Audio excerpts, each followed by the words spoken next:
Hey guys, welcome back to your channel journey to success. ये हमारा research methodology का 4th unit है, जिसमें हम स्टैटिस्टिकल टूल्स के फॉर्मूलाज जल्दी से रिवाइज करने वाले हैं। सबसे पहले हमारे पास मीन मीडियन मोड है।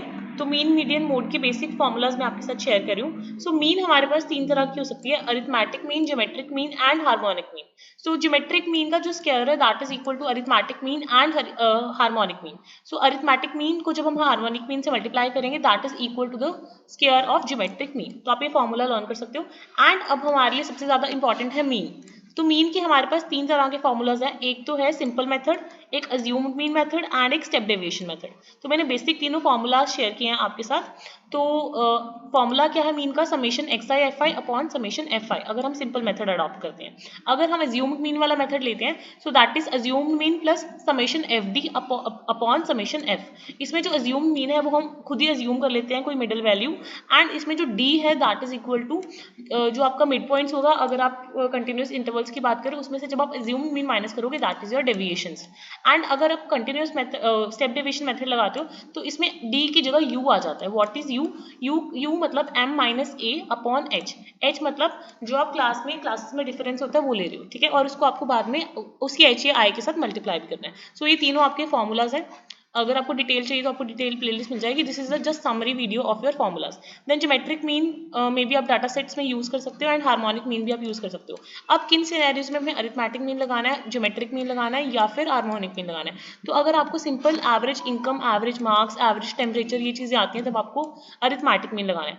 बट जब हम ग्रोथ रेट की बात करते हैं, एवरेज ग्रोथ रेट हो गया या एवरेज कंपाउंड इंटरेस्ट वगैरह हो गया, तब हम ज्योमेट्रिक मीन लगाते हैं। एंड हार्मोनिक मीन किन सिनेरियोज में लगेगा? जब हम एवरेज स्पीड निकालते हैं या पीई रेशो निकालते हैं, इलेक्ट्रिकल रेजिस्टेंस निकालते हैं, उन केसेस में हम हार्मोनिक मीन लगाएंगे। बट हमारे सिलेबस के अकॉर्डिंग इंपॉर्टेंट सिर्फ अरिथमेटिक मीन है, तो आप जस्ट ये वाले फॉर्मूलाज को रिवाइज कर लो अरिथमेटिक मीन के, ठीक है। उसके बाद नेक्स्ट हमारा पोर्शन है दैट इज मीडियन। जब ऑगिव कर्व्स दोनों लेस देन और मोर देन वाला इंटरसेक्ट करेंगे तो जो हमारा आंसर आएगा दैट इज मीडियन। मीडियन हम तीनों सीरीज में देखेंगे, individual series, discrete series and continuous series. तीनों में बहुत ही ज्यादा इजी है मीडियन कैलकुलेट करना। तीनों के फॉर्मूलाज हैं, आप इसको रिवाइज कर सकते हो। एक बार मैं आपको बता देती हूँ। स्टिल अगर आपके पास ऑड सीरीज है तो मीडियन कैसे निकलेगा? n+1 upon second term, n+1 upon 2 जो वो टर्म होगी वो होगा। अगर मैं इवन की बात करूं तो इवन में आप n अपॉन 2th टर्म देखोगे and n+2 plus 1th term देखोगे। उन दोनों टर्म्स का क्या करोगे? एवरेज आउट करोगे। आपको इंडिविजुअल सीरीज में वो आंसर होगा। अब डिस्क्रीट सीरीज में करना बहुत ही आसान है। डिस्क्रीट सीरीज में आप क्या करोगे? Size of n+1 upon 2th term देखोगे तो वही आपका क्या हो जाएगा? मीडियन हो जाएगा। बेशक ऑड सीरीज है, बेशक इवन सीरीज है।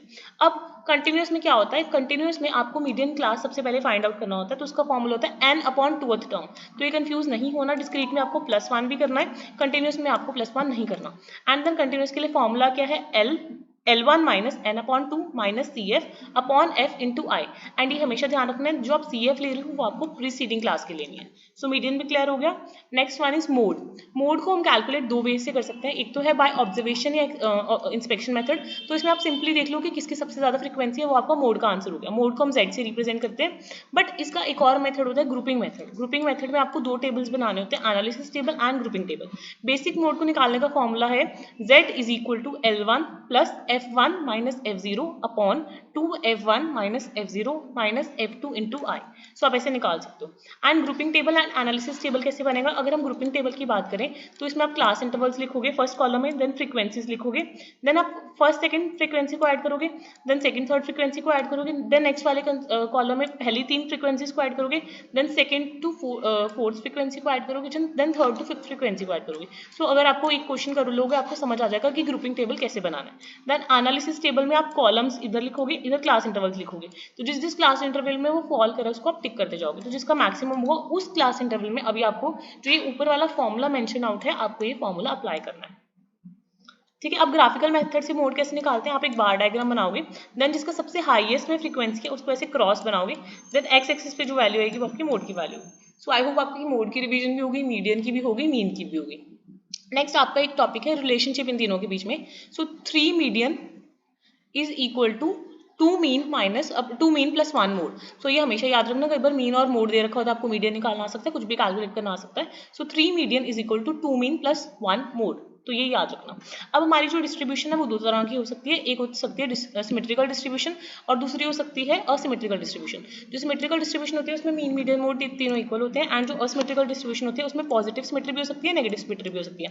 तो जो पॉजिटिव सिमेट्री है उसमें mean is greater than median is greater than mode, and जो नेगेटिव सिमेट्री है उसमें mean is less than median and median is less than mode. तो आपका ये ऐसे रहता है। उसके बाद हमारा नेक्स्ट टॉपिक है मेजर्स ऑफ डिस्पर्जन। तो मेजर्स ऑफ डिस्पर्जन में दो तरह के मेजर्स होते हैं, एक होते हैं एब्सोल्यूट डिस्पर्जन और दूसरा होता है रिलेटिव डिस्पर्जन।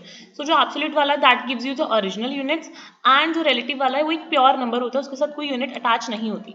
सो सारे मेजर्स देखेंगे। सबसे पहले है रेंज। रेंज कैसे कैलकुलेट होती है? Largest item minus the smallest item. उसके बाद coefficient of range. Coefficient of range कैसे निकलेगा? Largest item minus smallest item upon largest plus smallest. तो इसमें आपके पास ना दो चॉइसेस होती हैं। अगर आपके पास कंटिन्यूअस सीरीज है आप डायरेक्टली लोएस्ट वाला ले लो और हाईएस्ट वाला ले लो, या फिर पहले आप उसको मिड पॉइंट्स में कन्वर्ट कर लो देन आप कर लो, बट दोनों में जो आंसर आएगा वो डिफरेंट आएगा और दोनों आंसर्स करेक्ट होंगे।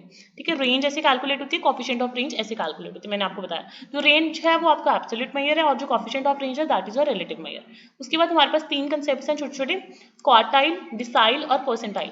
तो अगर मैं इन तीनों की बात करूं, क्वार्टाइल्स में आपके पास क्वार्टाइल्स होते हैं, क्वार्टाइल मतलब 4 पोर्शंस में डिवाइड करना, डिसाइल मतलब 10 पोर्शंस में डिवाइड करना, एंड परसेंटाइल मतलब 100 पार्ट्स में डिवाइड करना। सो अगर आपको क्वार्टाइल निकालना है या डिसाइल निकालना है या परसेंटाइल निकालना है, डिस्क्रीट सीरीज में आप हमेशा +1 लगाओगे ही लगाओगे। सो अगर आपको Q1 निकालना है तो आप निकालोगे n+1 अपॉन फोर्थ टर्म। अगर Q3 निकालना है तो आप 3 ब्रैकेट में n+1 अपॉन फोर्थ टर्म ऐसे निकालोगे। डिसाइल निकालना है, सपोज D4 निकालना है तो 4 ब्रैकेट में n+1 अपॉन 10th टर्म।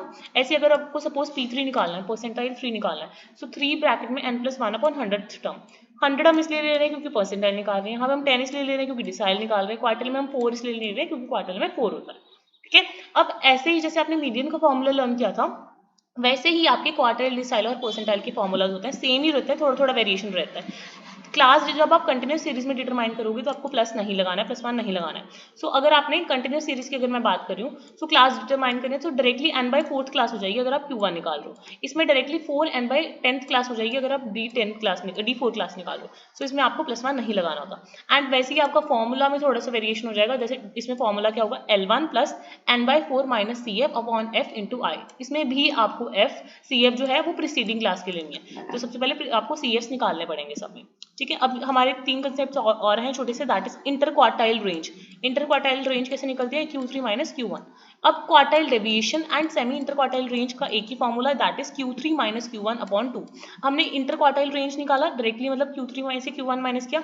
अब क्वार्टाइल डेविएशन में हम इसको 2 के साथ डिवाइड कर देना सिंपली, और अगर हम सेमी निकालना चाहते हैं इंटर क्वार्टाइल रेंज, उसका मतलब भी सेम ही होता है। अब कोफिशिएंट ऑफ क्वार्टाइल डेविएशन क्या होता है? Q3 - Q1 upon Q3 + Q1। ठीक है, अब हमारे पास बचा है mean deviation and standard deviation. तो जल्दी से ये भी कवर कर लेते हैं। मीन डेविएशन, आपको नाम से क्लियर हो रहा होगा कि आपने मीन से डेविएशन देखनी है।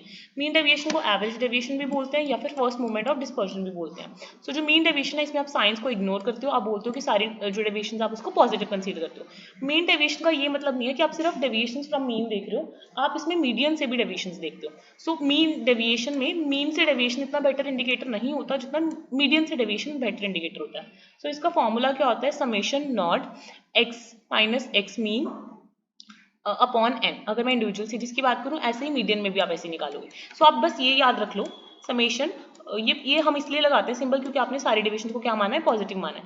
समेशन d/n, ये जो d है दैट इज, अगर हम मीन डेविएशन देख रहे हैं तो आपको x को मीन में से माइनस करना है, एंड इसमें ही अगर आप मीडियन से निकाल रहे हो तो x में से हमें मीडियन माइनस करना है। अगर आप कंटिन्यूस सीरीज या डिस्क्रीट सीरीज की बात करो तो उसमें बस एक चीज ऐड हो जाती है, n की जगह आप समेशन f लेते हो एंड ऊपर भी आप समेशन f लेते हो, बाकी चीजें सेम ही रहेंगी। कंटिन्यूस में आप मिड पॉइंट्स भी ले लेते हो। अब कोफिशिएंट ऑफ मीन डेविएशन क्या होता है? अगर आपने मीन डेविएशन फ्रॉम मीन या मीडियन जो भी निकाला उसको बस उस वेरिएबल के साथ डिवाइड करना है। So coefficient of mean deviation is equal to जो आपने मीन डेविएशन फ्रॉम मीन निकाला डिवाइडेड बाय मीन।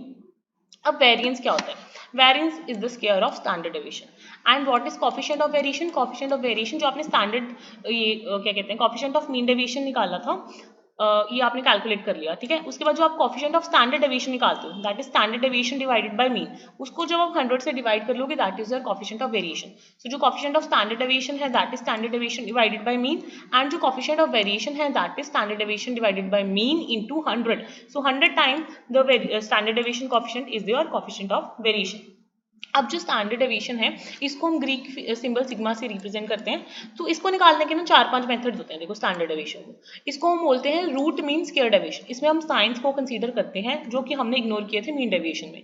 सो इसको कंसीडर करने के 4-5 मेथड्स हैं। डायरेक्ट मेथड है, एक्चुअल मीन मेथड है, शॉर्टकट मेथड है, स्टेप डेविएशन मेथड है। बट अगर आप ज़्यादा वेज याद करोगे तो कंफ्यूज होगे, तो सबसे बेस्ट रहता है शॉर्टकट मेथड यूज़ करना, क्योंकि इसमें आपको मीन कैलकुलेट नहीं करना है, आप एज्यूम मीन के बेसिस पे चलते हो। तो यही मेथड मैंने यहाँ पे मेंशन किया, आप सिर्फ यही कर जाना मेथड, ताकि कंफ्यूजन ना हो। ज़्यादा मेथड्स में आंसर सेम ही आएगा बट कंफ्यूजन ना हो, इसलिए हम एक ही मेथड करके जाएंगे, that is shortcut method which is are assume mean method. तो इंडिविजुअल सीरीज में आपको कैसे निकालना है, under root summation d square by n minus summation d by n का होल स्क्वायर, ये फॉर्मूला आपको लर्न करना पड़ेगा। ऐसे डिस्क्रीट और कंटिन्यूस में आप क्या करते हो, एन की जगह समेशन एफ लेते हो एंड सबको एफ भी आप साथ में रखते हो। तो ये फॉर्मूला आप लर्न कर सकते हो। स्टेप डेविएशन में बस एक पॉइंट ऐड हो जाता है कि आप जो कॉमन पॉइंट होता है उसके साथ डिवाइड करते हो, देन उसको मल्टीप्लाई करते हो। तो आप ये अगर लर्न करना चाहो लर्न कर सकते हो, स्किप करना चाहो स्किप कर सकते हो। जो इसमें डी होगा हमेशा दैट इज एक्स माइनस ए, ठीक है। ये सबसे इजी होता है, तो आप हमेशा शॉर्टकट मेथड ही लगाना जब आप स्टैंडर्ड डेविएशन कैलकुलेट कर रहे हो। अब एक छोटा सा टर्म हमारा रह गया, that is combined standard deviation. So combined standard deviation निकालने का फॉर्मूला है under root n1 minus standard deviation of 1 का square plus n2 into standard deviation of 2 का स्क्वायर, n1 d1 और d1 का स्क्वायर करना, n2 d2 का square करना अपॉन n1 प्लस n2। तो in case you want to learn the combined standard deviation, ये आपको 2 मार्क्स में आ सकता है, तो आप ये लर्न कर सकते हो। ठीक है, आई होप सबके फॉर्मूलाज रिवाइज हो गए होंगे।